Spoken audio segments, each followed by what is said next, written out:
We got the unmarked Explorer over there. We got a UTV here. We're gonna put some lights on.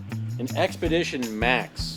And over here, this gray GMC, we're gonna put about 4 holes in the roof on that to put on some big whip antennas, some 20-foot whip antennas for the owner.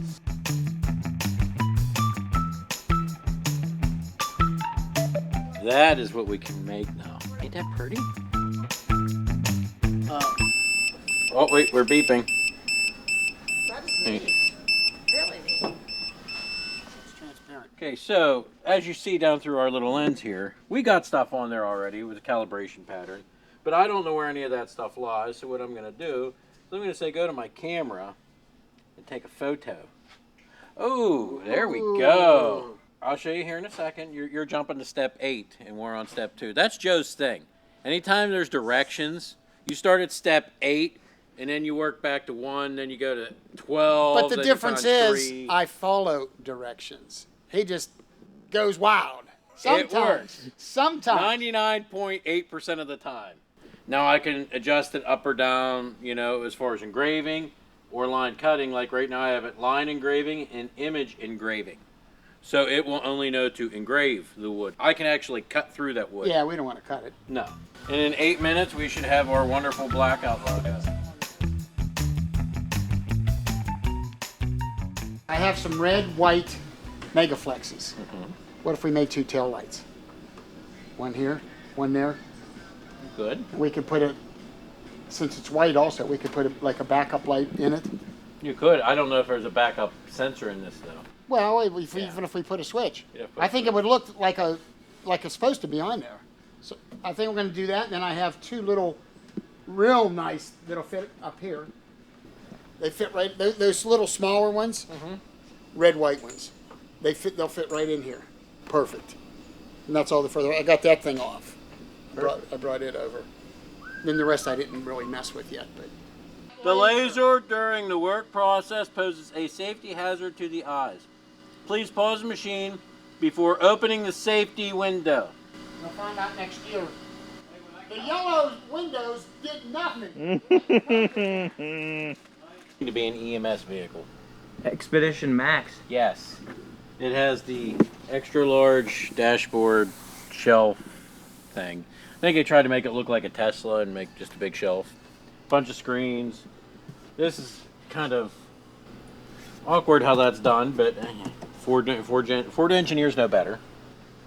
There's a reason behind that. Probably so whenever the door shuts, the ventilation comes over. Tons of room in the back seat. That is to haul your kids to soccer practice and along with their friends too. Can you explain, in case they're like me and don't know what a boot is? Yeah. There's going to be our pass-through cables between our door and the actual body of the car itself. So it's actually really easy to see one right here. So this right here is a boot. And the reason I was using that hook is because on the one up front, this one is impossible to get to with the door open, closed, either way. So get the top, the side, and the bottom. I put a pry tool between it to keep it nice and propped up. And I take my hook, go for this pin, and I pull it back, and then we have this, which is our boot coming out. So are you trying to unplug it, or are you trying to tap into it? Or? So I have to unplug these 2 plugs that are there, and I'm going to be running a new cable through that's going to be going to a light that's going to be right under here. So once I get that cable through, eventually once the light comes, I will take the actual mirror off, mount the light to the mirror, have the cable go through the mirror. It'll come out here with its actual cable, and I'm going to put another one that'll come up into the door. It'll come out this boot, and I'll make my connection right here. Take that back to the Z3 on this one, and then we got lights. Because that's about the only way you're going to get anything through here is just fish it down, wait for the wire, like drill a big hole here, pull the wire out. And it's going to be an EMS vehicle for all types of functions, on-road and off-road. They'll use this on like a lot of races. This person gets invited every year, their team gets invited to the big race in Pittsburgh, foot race, the marathon, the Pittsburgh Marathon. They go on different things. And of course, you know, if you've been to the Pittsburgh Marathon, you can't really get around anywhere in town with a vehicle. So this way, they'd be able to travel right up through the race route, pick somebody up.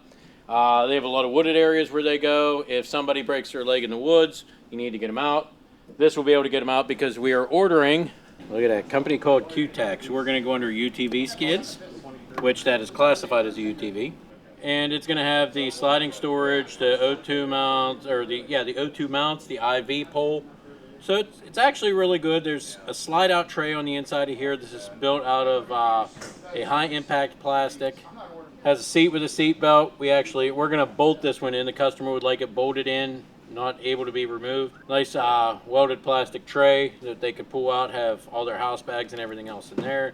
There's the O2 mounts with the IV pull up, and then right here's where your Stokes basket with the patient would go, so you could actually have a medic sitting here helping with patient care while you travel to wherever you're going. And there's what it looks like inside of it.